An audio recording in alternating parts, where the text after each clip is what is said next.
오늘 우리에게 주신 하나님 말씀 구약성경 시편 51편 1절에서 5절 말씀을 제가 대신 봉독해 올리겠습니다. 하나님이여 주의 인자를 따라 내게 은혜를 베푸시며 주의 많은 긍휼을 따라 내 죄악을 지워 주소서.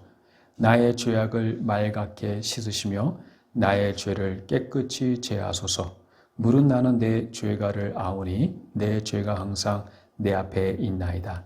내가 주께만 범죄하여 주의 목전에 악을 행하여 싸우니 주께서 말씀하실 때 의로우시다 하고 주께서 심판하실 때 순전하시다 하리이다. 내가 죄악 중에서 출생하였으며 어머니가 죄 중에서 나를 잉태하였나이다. 아멘. 오늘 이 말씀을 가지고 죄와 회복 여섯 번째 하나님 말씀 증거하도록 하겠습니다.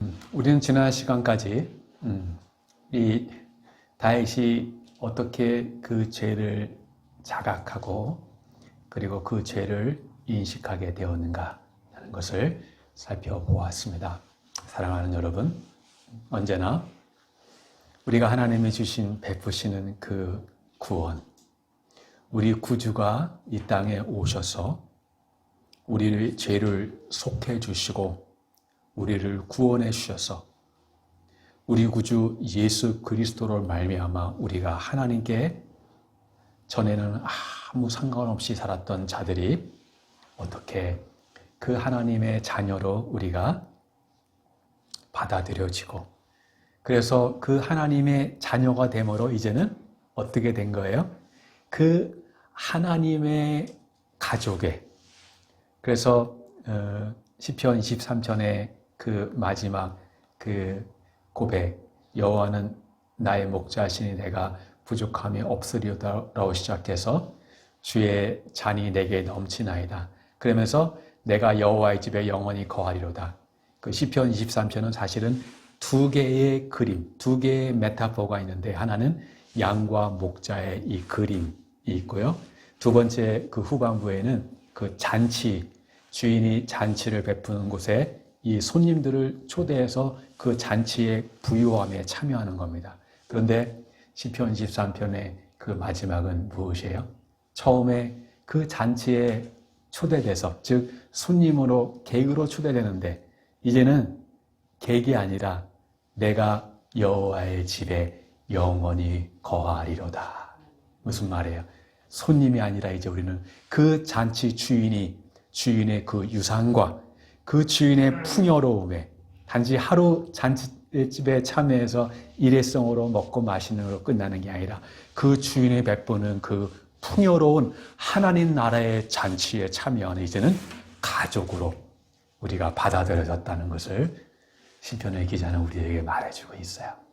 우리가 이렇게 하나님께 아무 상관없는 그런 외인이요, 객이요, 나그네에 있던 자들이 그렇죠? 여러분들이 이곳에 미국에 이민을 오시고 또 어떤 분들은 잠시 또 이렇게 공부로 또 여러 가지로 머물다가 또 가시는 분도 있지만 어떻습니까?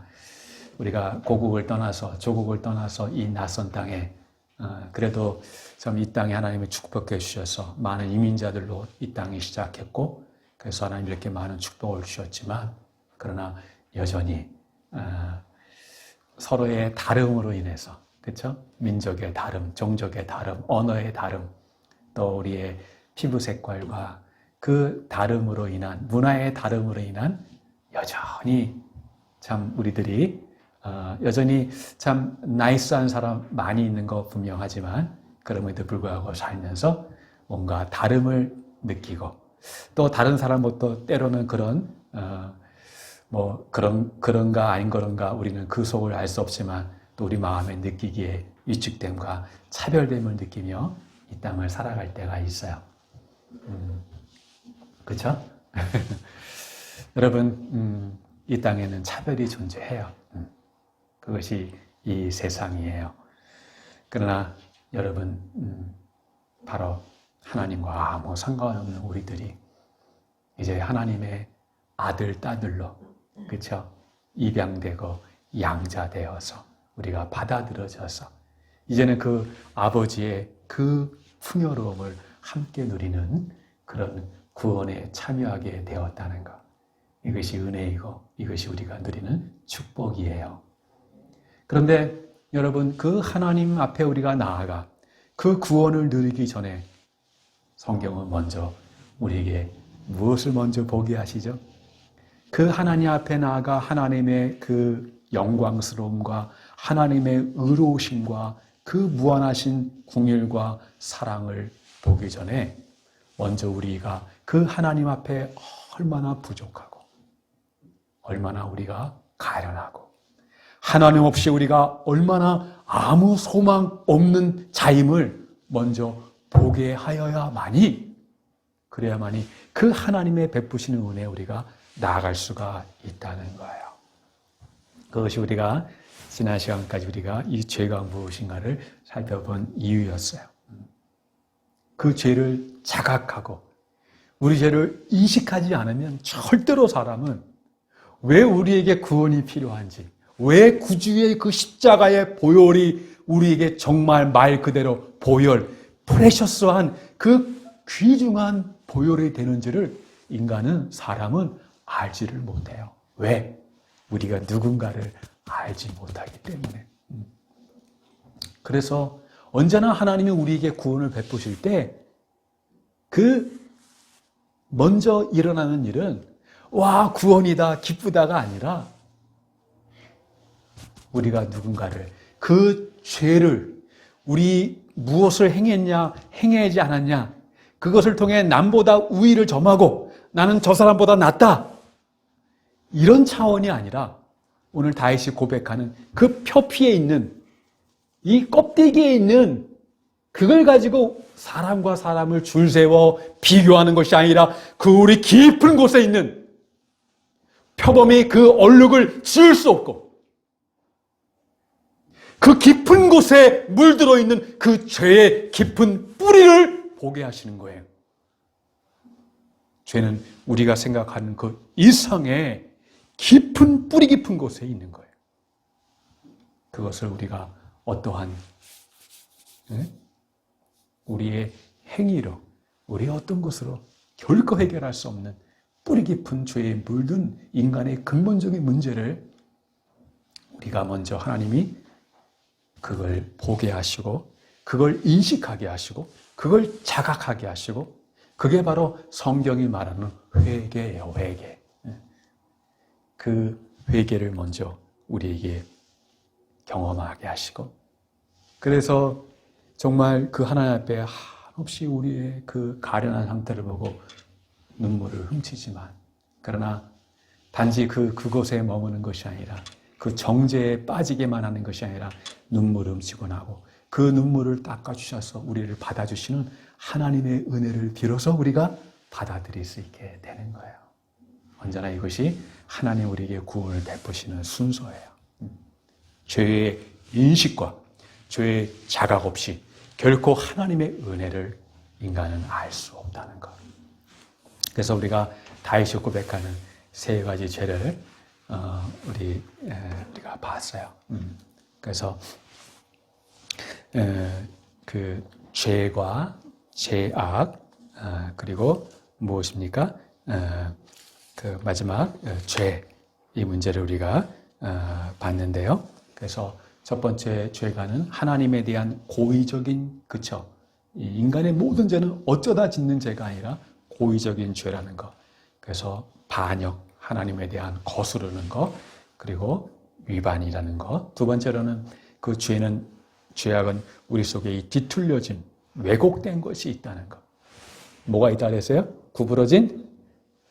우리 안에 이 구부러진 것이 있다는 거예요. 세 번째로는 바로 죄라는 것은 관역을 벗어났다 그랬죠. 우리 인간은 그냥 자기 마음대로, 자기 뜻대로 그렇게 사는 것이 인간의 존재가 아니라 하나님께서 우리에게, 그렇죠? 마땅히 무엇이 옳고 그른가를 마땅히 살아야 할 그 삶을 우리에게 규정해 주셨어요. 그래서 인간의 삶은 무엇이 좋냐, 좋지 않느냐, 거기에 머무르는 삶이 아니라 어떤 삶을 살아야 된다 그랬어요? 무엇이 옳고 그른가. 그래서 때로는 내게 좀 좋지 않고 좋아 보이지 않아도 그것이 옳으면, 그죠? 그 옳은 길 붙들고 가는 게 하나님 앞에 사랑하는 성도의 바로 삶에 가야 할 길인 것이에요. 옳은가 옳지 않은가. 여러분이 무슨 일을 만나고 그것이 무엇이든 간에 인생에 어떤 이슈가 여러분이 찾아왔을 때 여러분이 제일 먼저 해야 할 일은 뭐예요? 여기에 있는 그 진리, 여기에 있는 그 옳은 일은 뭔가, 무엇이 옳은가를 여러분이 반드시 먼저 봐야 돼요. 그러나 인간은 먼저 무엇에 반응해요? 내가 좋은가 좋지 않은가. 그렇게 여러분이 삶을 그것에 따라서 반응하면 우리의 삶은 너무나 유치하고, 그렇죠? 낮은 삶을, 너무 어린아이와 같은 삶을 살 수밖에 없어요. 좀 성숙하게 이제는 좀 우리가 예수 믿은 연수가 되는데 좋냐 좋지 않느냐, 난 좋아 난 싫어, 난 쟤 좋아 싫어. 애들 유치원, 죄송합니다, 유치원 아이를 제가 비하하는 게 아니라 좀 그런, 그쵸? 나 이거 싫어, 안 먹을래, 좋아 먹을래. 그런 어른은 약도 먹잖아요. 왜? 싫지만 그게 내 몸에 바르게 작용한다는 걸 알기 때문에 그렇게 사셔야 돼요. 근데 바로 이 세 가지에서 멈추는 것이 아니라 이제 우리 한 가지 더 봐야 될 것이 있는데, 오늘 다윗이 뭐라고 고백하냐면 우리 4절 말씀, 4절 말씀 한번 우리 다 같이 한번 볼까요? 시작. 내가 주께만 범죄하여 주의 목전에 악을 행하여 싸우니, 주께서 말씀하실 때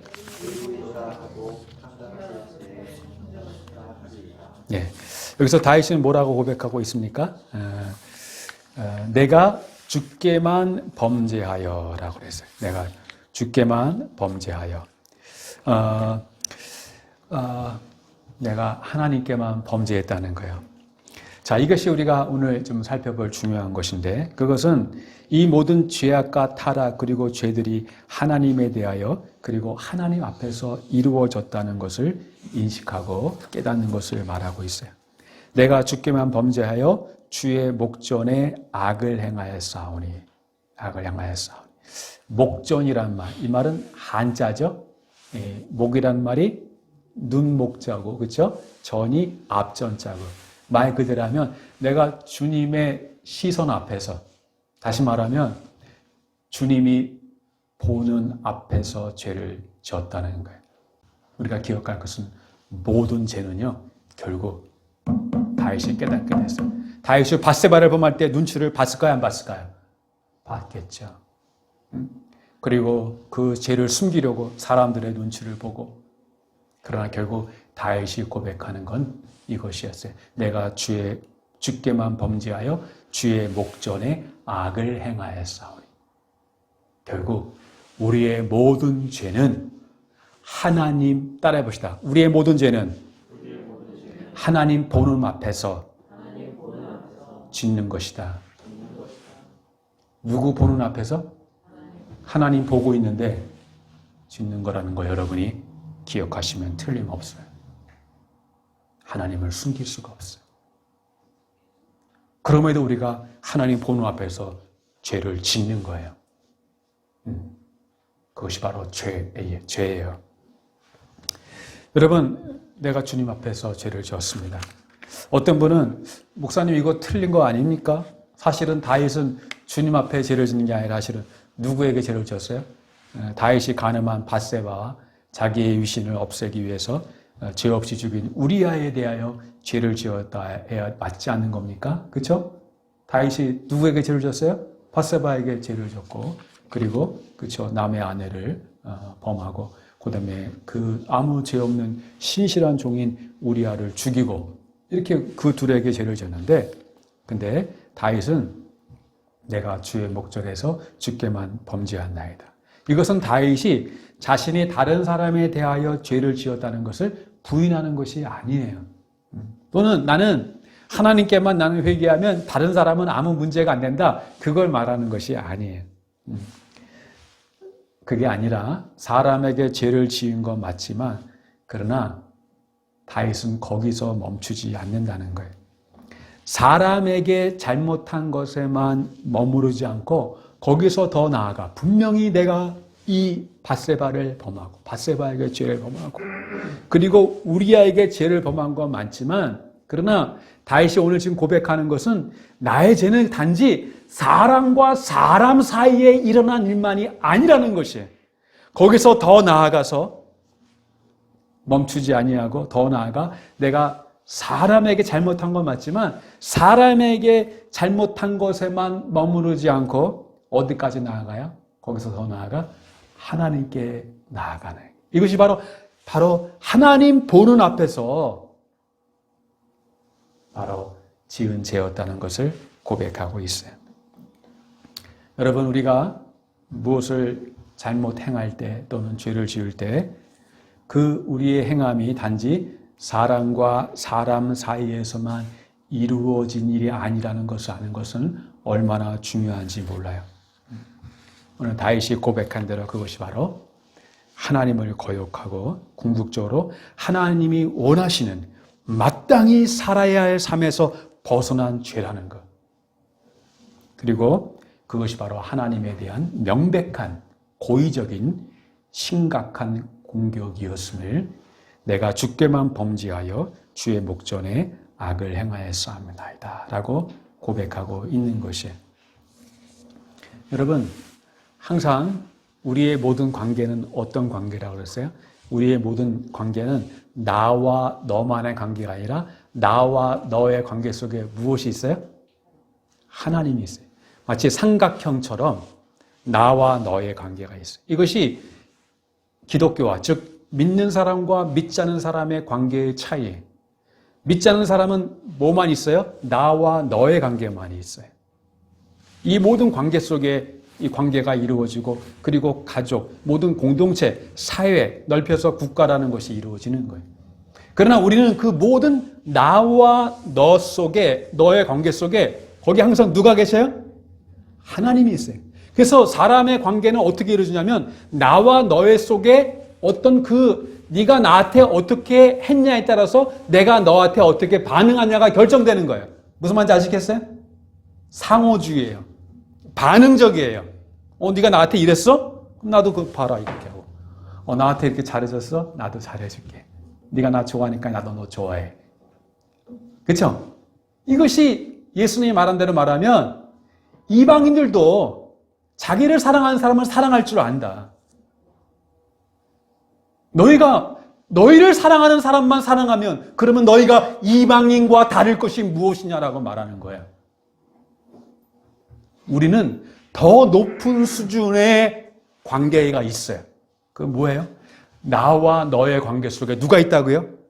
하나님이 계신 것이에요. 그래서 우리는 그 사람에게 뭘 베풀 때 사실은 그 사람만 보고 베푸는 게 아니라 누구로 인하여서? 하나님으로 해서 그 사람에게 뭘 베푸는 거예요. 설령 그 사람이 내가 그 사람에게 베풀 만한 그런 것을 나에게 한 적이 없어요. 오히려 나를 힘들게 해. 그럼에도 불구하고 누구 때문에? 주님 때문에, 그분 때문에, 하나님 때문에 하나님을 보고 그 사람을 보고는 내가 줄 마음이 조금 더 있어요, 없어요? 그냥 그 사람 우리 남편이 행하는 거 보면 그냥 밥도 주기 싫어. 그러나 주님 때문에 남편으로 대접해주고 순종해주고 그러는 거예요. 그죠? 그리고 그래서 기억하세요. 우리의 모든 행함은 사실은 다 누구에게 드리는 거예요? 하나님께 드리는 거예요. 그래서 설령 내가 어떤 사람이 뭘 줬어요. 근데 우리가 이렇게 생각하죠. 뭘 줬는데 그 사람도 나에게 마땅히 그에 상응하는 뭘 줘야만이 무슨 선물을 주고받는 게 아니라 내가 잘해줬으면 그 사람도 잘해줘야지 우리 마음에 좀 기쁨이 있는데 내가 잘해준 만큼 그 사람이 나에게 잘해주지 않으면 우리 마음에 어떤 마음이 들까요? 무슨 병이 들어요? 따라합시다. 서운병. 무슨 병? 서운병이 들어요, 우리는. 네. 근데 여러분, 우리의 궁극적인 상은 그 사람에게 받는 게 아니라 누구에게 받는 거예요? 하나님께 받는 거예요. 아멘? 그래서 설령 그 사람이 나에게 대갚아 주지 않고 잘해주지 않아도 우리 상은 누구에게 있기 때문에 오히려 안 주면 더 기뻐해야지. 왜? 하나님께 받을 게 더 많기 때문에. 그래서 여러분이 뭔가 누구에게 선을 베풀 때 절대로 내가 그 사람에게만 베푼 것이 아니라 이걸 누구에게 드린 거다? 하나님께 드린 거로 생각하셔야 돼요. 그리고 반대로 누구에게 뭘 받으면 우리는 뭘 받으면요 그 사람에게 좀 매이는 경향이 있어요. 아, 날 줬기 때문에 좀 내가 그쵸? 그래서 좀 그 사람의 영향하에 들어가고 그러는 경향이 있단 말이에요. 그런데 우리 그리스도인들은 물론 우리가 나는 하나님께 받았기 때문에 사람이 중요하지 않아. 이렇게 하면 안 되겠죠. 그 고마움을 느끼고 고마워할 줄 알아야 되지만 그러나 궁극적으로 사람에 매여서도 안 돼요. 왜? 우리가 주님을 통해 받았기 때문에. 그래서 좀 자유할 수 있는 누가에게 뭔가 뭘 받았다고 거기에 이렇게 그 사람에게 매이거나 그런 삶이 아니라 그리스도인들은 궁극적으로 이것을 주신 분은 하나님이라는 것. 다시 말하지만 그 사람을 고마워하지 말라는 게 아니라 그걸 감사하지만 그러나 궁극적으로 주건 받건 간에 우리의 모든 관계 속에 누가 계시다는 것? 하나님. 그래서 그 사람에 대한 직접적인 상호 반응으로 그렇게 사는 게 아니라 설령 그럴 만한 자격과 그럴 만한 행위가 없을지라도 누구를 보고? 주님을 보고 그 사람에게 행하는 것이 우리 그리스도인의 삶의 관계라는 것이에요. 이런 의미에서 바로 다윗은 바로 내가 정말 밧세바에게 범한 것 그리고 우리아에게 죄를 범한 거 맞지만 그러나 궁극적으로 바로 내가 하나님의 마음을 아프시게 했다는 것라는 것을 고백하는 것이에요. 이것이 바로 여러분 후회와 참된 회개의 차이예요.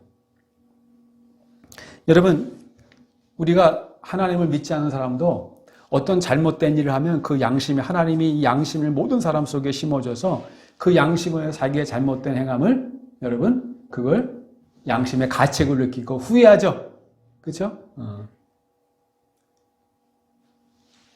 남에게 거짓말을 하고 성경이 가장 싫어하는 하지 말라는 거짓 증인을 하고 자기의 이해관계에 따라서 남을 공경에 빠뜨리기 위해서 거짓된 증언을 한다는 거예요. 같이 거기에 동참하고 성경 그걸 너무너무 우리에게 금하고 있어요.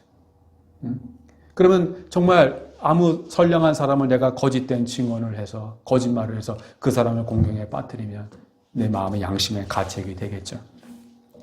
근데 여러분 후회로 괴로워하는 사람은 자신이 어떤 잘못을 저질렀다는 것을 아는 사람이에요. 그러나 그가 단지 자신이 행한 옳지 않은 일로 인해서만 후회하고 그것을 인해 괴로워한다면 그는 진정으로 회개했다고 말할 수 없어요.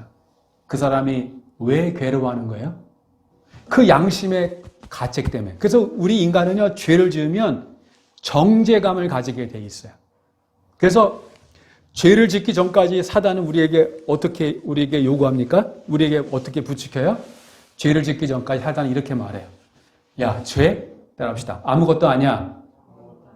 그냥 넘어버려. 그 선이 뭐가 중요해? 사람들이 세운 선. 그 선 넘어버려. 선 없다고 생각해. 하고 죄를 짓기 전까지 사단은 우리에게 뭐라고 말한다고요? 죄가 아무것도 아니라고 말해요. 근데 일단 죄를 짓고 나면 그 다음에 사단은 어떻게 합니까? 우리에게 길티를 준다고요. 정죄감을 준다고요. 야, 네가 그래도 교회 다니는 사람이야? 네가 그래도 예수 믿는 사람이야? 우리를 괴로워하게 정죄감을 준다는 거예요. 죄가 우리에게 심각하다는 것을 그때 사단은 말해요. 죄를 짓기 전까지는 죄가 아무것도 아니야 라고 말하다가 죄를 짓고 나면 우리에게 엄청난 정죄감을 주는 거예요.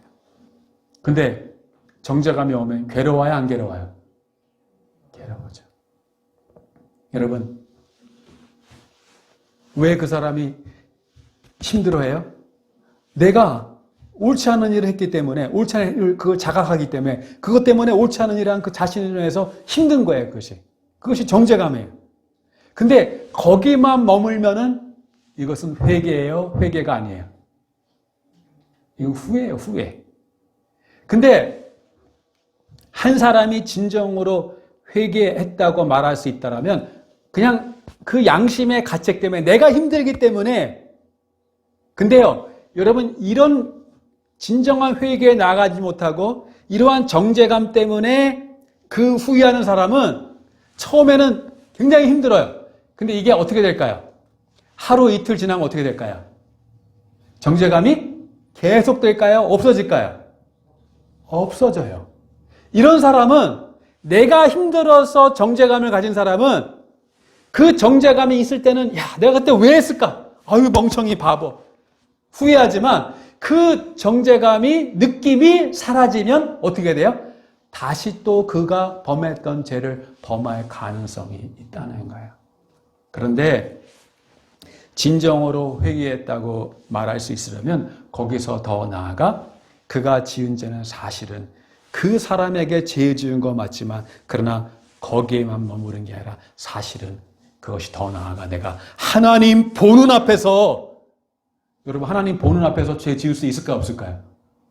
우리가 생각하기에는. 여러분, 사람이 보는 앞에서도 죄를 지을 수 있어요 없어요? 몰래 짓는데 어떻게 하나님 보는 앞에서 죄를 지을 수 있어요? 근데 죄가 그거라는 거예요. 내가 죄를 짓고 나니 사실은 내가 하나님 보는 앞에서 내가 죄를 지었다는 것을 깨닫게 되는 거예요. 그리고 그것이 얼마나 하나님의 마음에 아프게 하고, 나를 사랑하셔서 나를 구속하신 하나님을 실망시키셨고. 그래서 여러분, 우리 믿는 사람의 죄를 지을 때 우리는 뭘 두려워하는 거예요? 죄를 지으면 하나님이 나를 심판하시고 벌하실 거야. 그걸 두려워하는 것보다 여러분, 우리가 더 두려워하는 것은 뭐예요? 누군가 여러분에게, 여러분을 좋아해 주는 사람이 있어요. 누군가 여러분에게 기대를 가지는 사람이 있어요. 근데 여러분, 우리가 두려워하는 게 뭐죠? 나를 좋아하는 사람에게 내가 실망감을 주는 것. 그렇죠? 그들의 기대에 어긋날 때, 그들이 우리를 향해서, 아니, 여러분이 목회자에 대한 기대가 있잖아요. 근데 그 목회자가 그 기대에 부응하지 못하는, 인격적으로나 또 여러 가지로 잘못된 일을 행할 때, 어떤 사람이 어떤 스캔들을 추문에 휘말렸을 때 그 사람을 향한 사람들의 눈초리, 특별히 나와 아무 상관없는 사람들은 상관없지만 가장 우리가 힘든 건 뭐예요? 내 가까운 지인들, 가족들로부터 오는 실망감들. 이걸 두려워하잖아요. 우리가 하나님 앞에 죄를 지을 때 마찬가지. 정말 그 죄를 지을 때 우리를 정말 힘들게 하는 것은 하나님 우리를 심판하시고 벌 주고 그런 게 아니라 바로 하나님의 마음에 깊은 아픔을, 우리의 죄로 인해서 아픔을 줬다는 것. 그것이 바로 진정한 회개라는 것이에요. 단지 사람과 사람, 어떤 일 속에 그것이 드러날까 드러나지 않을까, 사람들이 알까 알지 못할까, 그것으로 인한 내가 어떤 손해가 올까 오지 않을까, 내 명성이 하락할까 하락하지 않을까, 늘 우리는 그런 것으로만 우리의 관심이 온통 있는데, 그런데 그 중요한 것은, 보다 더 중요한 것은 내가 이것을, 이 잘못 때문에 해서 사람들이 나를 어떻게 생각하느냐. 우리의 대부분의 관심은 다 거기에 있어요. 어디에 있어요? 사람들이 나를 어떻게 생각할까? 그쵸? 저 사람이 나를 어떻게 볼까? 이것에 우리는 마치 노예처럼 매여 있다는 거예요. 그런데 이 사람의 시선만 거기만 머무르는 것이 아니라 그걸 넘어서서 어디까지 가는 거예요? 그 지성소에 계신, 그 보좌 가운데 계신, 거기서 우리를 감찰하시고 우리를 보시는, 말 그대로 목전에서, 우리는 누구의 목전의 삶을 살아가요? 하나님의 목전에 사는 사람들이. 이게 그리스도인의 정의예요. 그리스도인은 어떤 사람이에요? 하나님 앞에 사는 사람이에요. 하나님 보는 앞에서 사는 사람이에요. 하나님 앞에서, 영어로는 before God, 하나님 그 목전에서 사는 사람이에요. 이것이 바로 후회와 회개의 차이예요. 후회는 자기로 인해서 괴로워하는 거고, 회개는 우리의 잘못됨이 누구를 아프게 했다는 거예요? 하나님께 죄가 되었다는 것을 바로 그 지성소까지, 보호자에까지 나가서 하나님 앞에 자신이 행한 것과 자신을 드러내고, 하나님 궁히 여겨 주옵소서. 이런 의미에서 가룟 유다도 예수님을 팔고 괴로워서, 그쵸? 받은 은양을 다시 돌려주고 그가 목매 스스로 목숨을 끊었는데, 가룟 유다는 회개했을까요? 회개하지 않았을까요? 네? 가룟 유다는 회개했어요? 회개하지 않았어요? 가룟 유다는 회개해 본 적이 없어요. 왜? 그가 정말 우리 구주를 배반하고 하나님을 거역한 그것을 괴로워한 게 아니라 뭘 괴로워한 거예요? 자기가 자기의 스승을 판 것을, 그것을 괴로워한. 그것은 회개가 아니라 뭐라고요? 네, 후회를 할 수 있어요. 그러나 그것을 우리는 회개라고 말하지 않는 것이에요. 우리들이 다윗이 이 이야기를 보고, 야, 이 참 어떻게 이런 죄를 지었을까? 거기만 머무르지 아니하고 말씀드린 바와 같이 이 다윗 속에 이런 행위를 하게 한 그 죄의 뿌리가 동일하게 저와 여러분 속에 있다는 것. 다만 우리는 그것이 걸리지 않을 뿐이고, 그렇죠? 그것을 또 우리는 그러한 이치에 있지 않기 때문에 행하지 않았을 뿐이지, 우리 속에도 얼마든지 다윗이 행했던 여전한 그러한 것이 있다는 것. 그러나 단지 이것은 이런 죄의 이런 말씀을 듣고, 우린 나쁜 놈이야, 여러분, 그렇게 정죄감만을 가지라고 이런 말씀을 드리는 것이 아니에요. 왜냐하면 하나님이 우리에게 주신 영은 정죄하는 영이 아니에요. 마귀는 우리에게 고소하고 송사하고 우리를 정죄해요. 왜 하나님이 우리에게 이러한 아픔을 드러나게 하셔요? 이 우리의 그 죄의 깊은 뿌리를 보아야만이, 우리의 이 환부를 열어서 우리 속에 얼마나 징그럽고 얼마나 혐오스러운 그것이 있음을 알 때만이 그것을 고치고 회복하시고 치유하시는, 비로소 우리는 하나님께 나아갈 수 있게 되는 것이에요. 그래서 깊이 내려가지 않으면 높이 올라갈 수가 없는 거예요.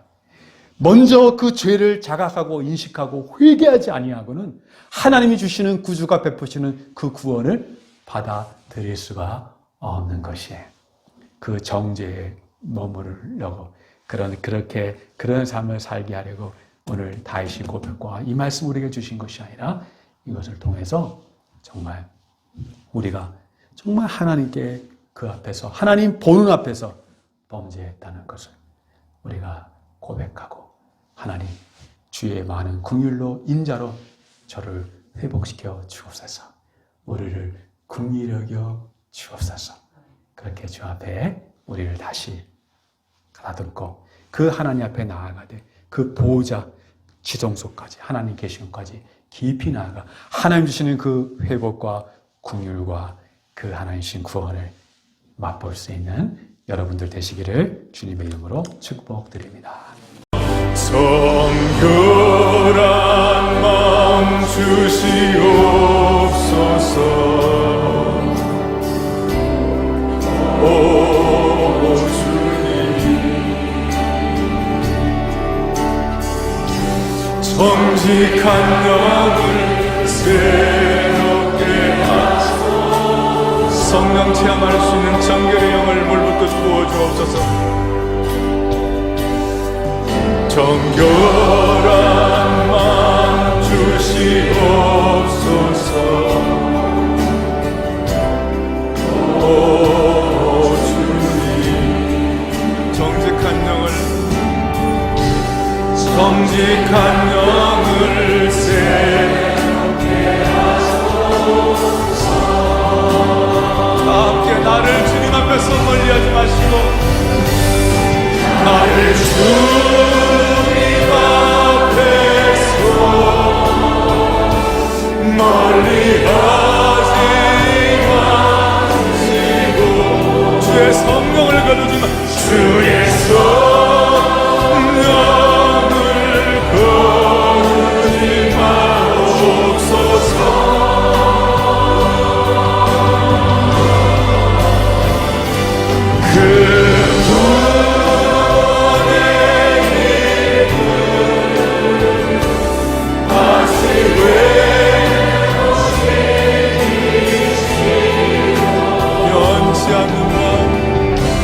변치 않는 마음 내 안에 주소서.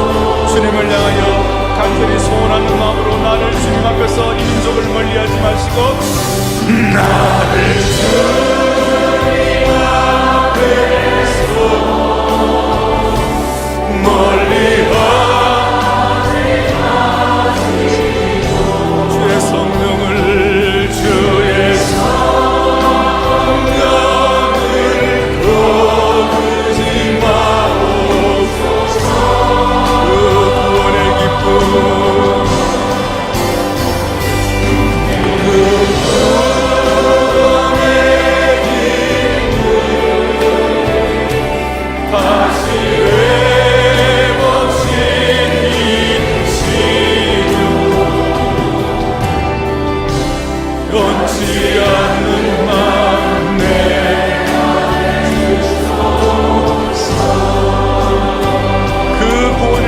다시 회복시키시고 그